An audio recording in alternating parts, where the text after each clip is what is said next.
Bismillahirrahmanirrahim. Assalamualaikum warahmatullahi wabarakatuh.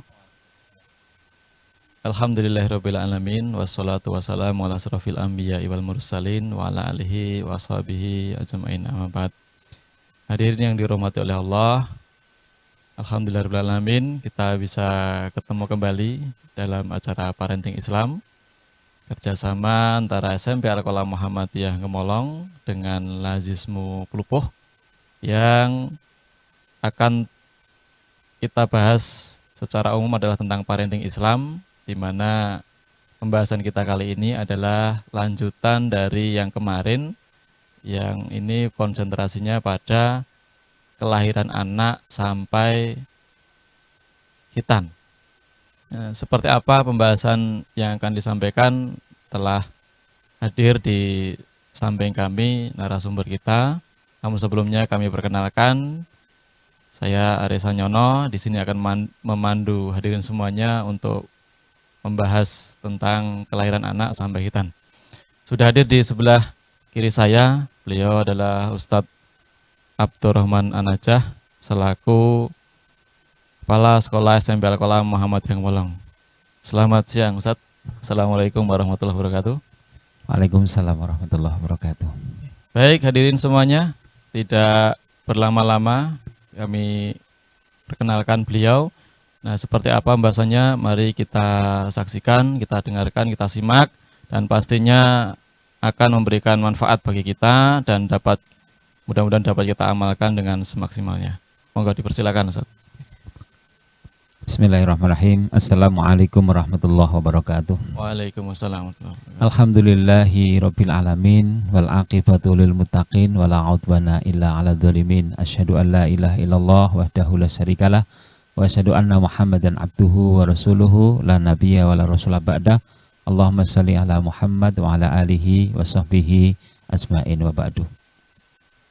Alhamdulillah, kita senantiasa bersyukur kepada Allah Subhanahu wa taala. Kita memujinya dan kita mohon pertolongan hanya kepadanya, karena hidayah atau petunjuk itu adalah hak prerogatif dari Allah Subhanahu wa taala. Siapa yang diberi petunjuk maka tidak ada seorang pun yang bisa menyesatkannya, dan yang disesatkan oleh Allah tidak ada seorang pun yang bisa memberikan petunjuk, kata dia seorang nabi pun. Maka Allah berfirman, innaka la tahdi man ahbabta walakinnallaha yahdi may yasha. Ini ditujukan kepada Nabi Muhammad SAW ketika di akhir hayatnya Abu Thalib diajak untuk melafadzkan kalimat tauhid oleh Rasulullah. Ternyata beliau mengakhiri kehidupannya dalam keadaan tidak sempat mengucapkan kalimat tauhid, yaitu kalimat la ilaha illallah, sebagai bukti bahwa dia telah mengikuti ajaran ketauhidan yang dibawa oleh Rasulullah Muhammad SAW.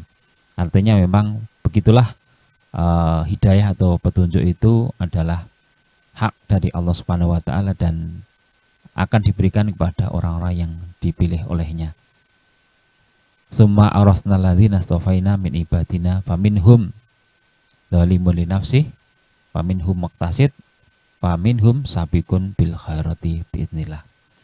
Para pemirsa yang semoga senantiasa dirahmati oleh Allah Subhanahu wa taala, kali ini kita akan melanjutkan kajian kita tentang pengasuhan, yang sesungguhnya pengasuhan ini cukup sangat luas sekali.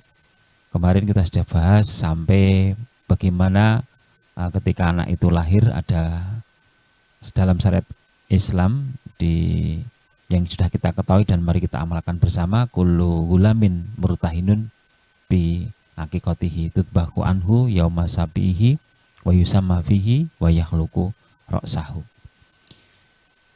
Ada satu hal yang mungkin dilupakan oleh orang tua dan kebanyakan umat Islam. Ada istilah ketika anak itu lahir namanya mentahnik, Ustaz Aris. Mentahnik bayi. Apa itu mentahnik? Mentahnik itu adalah ketika Rasulullah SAW yaitu putri Abu Bakar,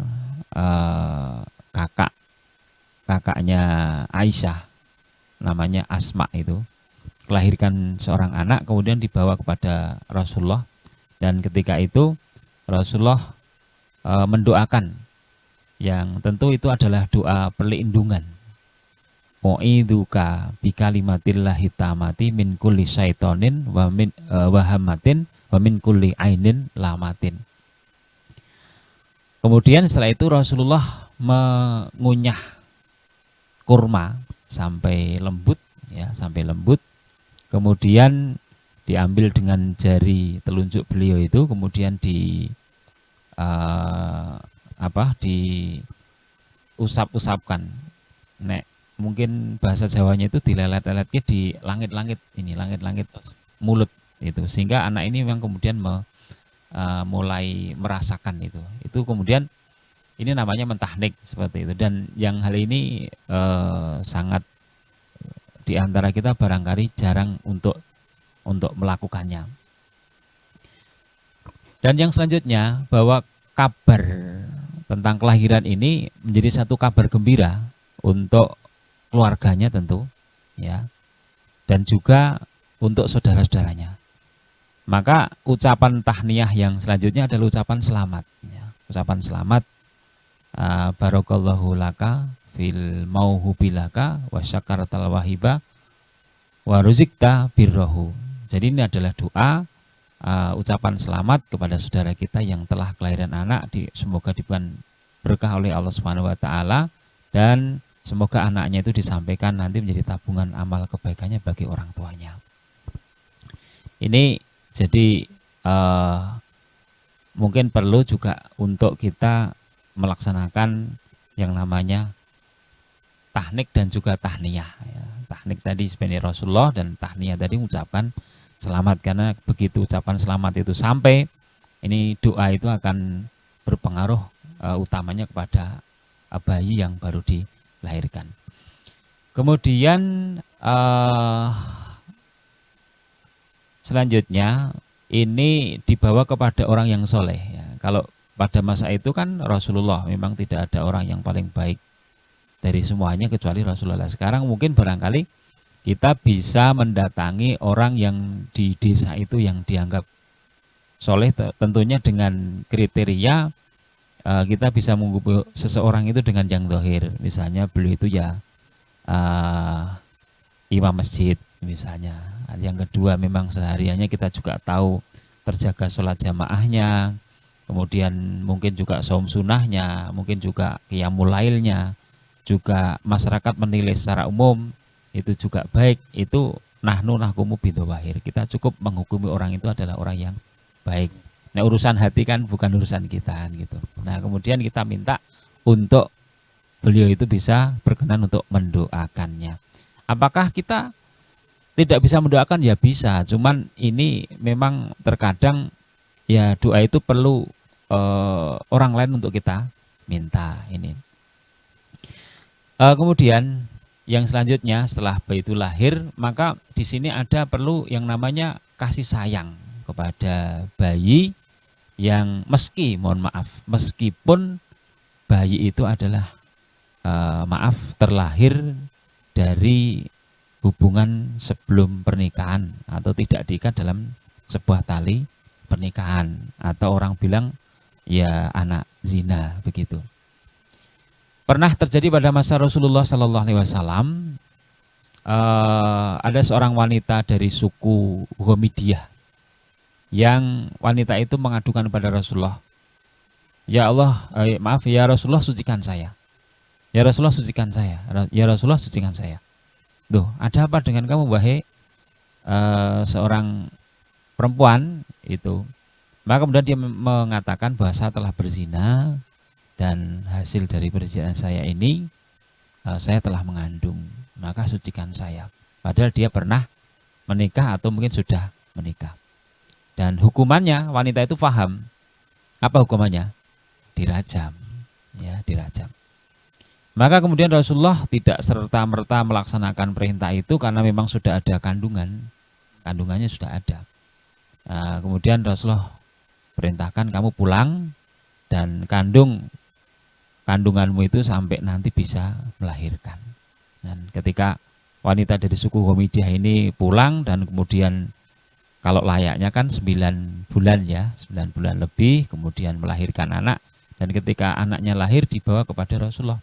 Ya Rasulullah, saya telah melahirkan kandungan saya dan tegakkan hukum kepada diri saya. Kemudian Rasulullah pun tidak langsung melaksanakan hukuman itu, namun kemudian memerintahkan kepada wanita itu, kamu pulang susui anak kamu. Untuk memberikan persusuan ini, atau istilahnya rodhoah itu kan wafisoluhu fi amaini, dalam 2 tahun. Sempurnanya seperti itu ya. Kemudian dalam 2 tahun anak itu disusui, kemudian dibawa lagi ke hadapan Rasulullah sambil anak itu sudah membawa roti dan memakan roti. Baru setelah itu kemudian Rasulullah SAW menegakkan hukuman terhadap wanita dari suku Qamidyah ini. Ya buat lubang sekira sampai di dada ini ya. Kemudian hukuman rajam itu dilaksanakan di kondisi umum, artinya eksekusinya itu siapapun bisa melakukannya. Dan kemudian dia dilempari. Dan sebelumnya itu kemudian diserahkan anaknya itu kepada sahabat untuk bisa mengasuh anak ini. Gitu. Jadi para pemirsa yang semoga dirahmati oleh Allah Subhanahu Wa Taala, dari kisah yang saya sampaikan ini, yang pertama kita bisa ambil hikmah bahwa Rasulullah tidak memerintahkan kepadanya untuk menggugurkan kandungan, kan enggak? Menggugurkan kandungan. Karena sesungguhnya ketika menggugurkan kandungan itu dosanya 2 kali ya. 1 dosa berzina, yang kedua adalah dosa membunuh. Ya, makanya ini Rasulullah juga tidak mengirim seseorang untuk mengawasi orang ini biar tidak lari juga enggak. Karena ini memang muncul bahwa saya ini berbuat dosa dan dosa saya ini tidak akan bisa dimaafkan, disucikan, kecuali kami harus mengikuti syariat Islam. Ini tumbuh dari sebuah keyakinan, ya, tumbuh dari sebuah keyakinan. Bukan mungkin seperti sekarang ini ketika seorang sudah bukan disangka ya. Sebelum tersangka itu apa? Diduga gitu ya, diduga. Atau bahkan sudah tersangka, itu udah alasannya bagaimana dia bisa melepaskan dari jerat hukum itu. Enek sing pura-pura sakit, pura-pura nabrak cagating dan seterusnya, itu kan banyak sekali. Kemudian melarikan ke luar negeri dan seterusnya. Ini subhanallah, waktunya kalau wanita ini harus lari, bisa 9 bulan dia harus mengandung. Kemudian setelah melahirkan itu harus menyusui 2 tahun. Tapi ternyata beliau hanya mencari kematian, tetapi dalam rangka untuk dia itu disucikan oleh Allah Subhanahu Wa Taala. Dia bisa terbebas dari nanti di akhirat. Makin nanti ada kisahnya ini berlanjut ketika ada seorang sahabat itu yang ketika mengeksekusi itu terpercik darahnya oleh wanita itu. Kemudian sahabat itu mencaci, mungkin kalau bahasa kita ya, dasar wanita pezina gitu. Kemudian Rasulullah memarahi. Mereka memang dihukum dengan hukum dunia, tetapi di akhirat dia mendapatkan pengampunan dari Allah Subhanahu Wa Taala. Kemudian hikmah yang kedua, ini Rasulullah memerintahkan untuk memelihara kandungannya tadi. Jadi ketika anak itu dikandung kan biar ibunya merasa nyaman, kamu pulang wah ibu, kemudian pelihara kandungan kamu dan lahirkan anak kamu. Sekalipun dia mengandung anak yang wallahu a'lam mungkin saat itu kemudian dia membenci, ya. Tapi kemudian oleh Rasulullah disuruh kembali untuk tetap tenang, untuk tetap melahirkan. Nah ini makanya ya, bagi seseorang yang nauzubillah terlanjur dalam perbuatan yang semacam itu, tidak selayaknya dan tidak sepatutnya kemudian nanti harus menggugurkan kandungannya, ya. Apalagi nanti harus membenci anaknya. Ada satu cerita bahwa yang seseorang ini ketika memang pernah mengalami masa kelam, menggugur kandungan itu, kemudian dia diazab oleh Allah di dunia ini. Setiap kali dia setiap kali itu dia akan mendengar tangisan anak bayi, dan tangisan anak bayi itu cukup membuat dia itu tersiksa. tersiksa karena dia pernah melakukan perbuatan yaitu menggugurkan kandungan dia sendiri itu. Nggih. Kemudian sampai menyusui ya. Menyusui pun juga sampai sempurna sampai 2 tahun. Kemudian juga menyuruh untuk mencarikan seorang yang nanti bisa mengasuh kepada anak yang ibunya mendapatkan hukuman itu. Kemudian taubatnya pezina itu ya memang sesungguhnya dengan dirajam. Tentu itu yang melakukan eksekusi itu adalah pemerintahan yang sah. Artinya ketika kita berada di negeri kita di Indonesia yang tidak menerapkan syariat Islam, tentu tidak diperkenankan nanti kemudian mengadakan eksekusi sendiri itu kan. Nah, nanti malah kena pasal, justru nanti terjadi pasal pembunuhan karena Indonesia sendiri kalau definisi zina itu berbeda dengan syariat kita kan begitu. Ini yang pertama. Jadi maaf untuk memperlakukan bayi dengan kasih sayang meski dia adalah sebagai anak dari hasil perzinaan. Nah, ini tentu lebih lagi ketika anak ini hasil dari pernikahan yang sah. Ya memang begitulah Allah Subhanahu wa taala menurunkan setiap orang itu suka melihat bayi. Kenapa? Diberi rasa suka. Ya mungkin imutnya, mungkin menariknya dan seterusnya itu karena memang bayi ini belum mempunyai dosa. Jadi kalau orang itu belum mempunyai dosa itu banyak orang yang suka.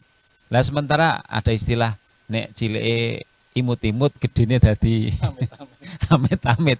Mungkin karena amit-amitnya itu tidak salah karena mungkin banyak dosa yang dilakukan itu sehingga dosa itu kan akan memancar ke dalam raut aura atau raut wajah seseorang sehingga ketika seorang itu melakukan banyak dosa ya orang itu tidak lagi menarik untuk dipandangkan gitu ya. Ya maka kalau kita melihat seorang seorang kiai itu melihat matanya teduh, wajahnya juga sepertinya bercahaya. Itu wallahu alam kita juga saya meyakini itu karena mungkin beliau ini dosanya juga sedikit, nih amal solehnya banyak, selalu terpelihara sehingga dari aura wajahnya aja juga sangat kelihatan seperti itu.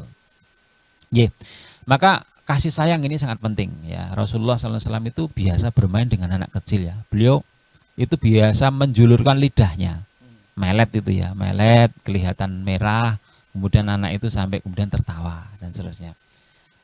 Ketika sholat pun cucu beliau putri Fatimah dari Ali ibn Abi Thalib pernah ke masjid itu ya. Masjid itu Rasulullah itu bahkan pernah dalam satu kisah itu sholat asar itu beliau itu para sahabat itu sampai sujudnya kok nggak seperti biasa, lama sekali. Kenapa ini ya?